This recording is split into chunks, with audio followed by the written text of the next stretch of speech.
LeEco's S3 would be the ultimate $250 phone if it were NT for the software. LeEco wants to take the US smartphone market by storm.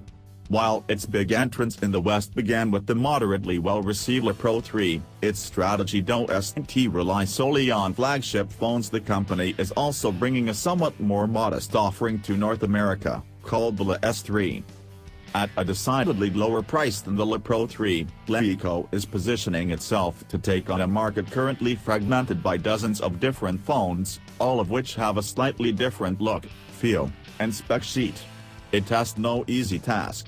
While the high-end phone market is largely dominated by the top players, which include the Apple iPhone series, the Samsung Galaxy S series, LG SG series, and, to a lesser degree, the Google Nexus and Pixel phones, in the mid-range smartphone market there is no such dominance. If you've been following the LeEco US saga, upon first looking at the S3 you'll notice one thing: it looks almost exactly like the LePro 3, with a few minor differences that only a trained eye can detect.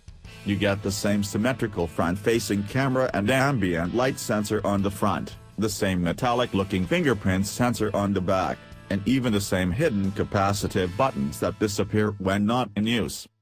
Just because the phone has the same design as the high-end device, that's not necessarily a good thing.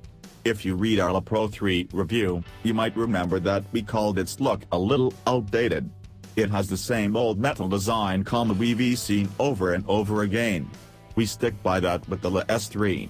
Sure, it has not an ugly phone, and a few years ago, it might have been considered really good looking.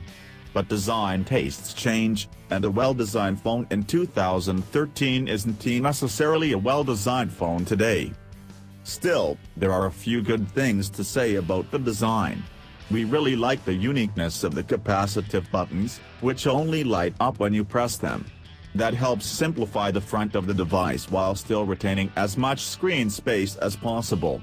We also like the fact that the display panel is edge-to-edge, so while the display itself may not go from one side to the other, the panel in general does, helping the phone look a little more premium than it perhaps is.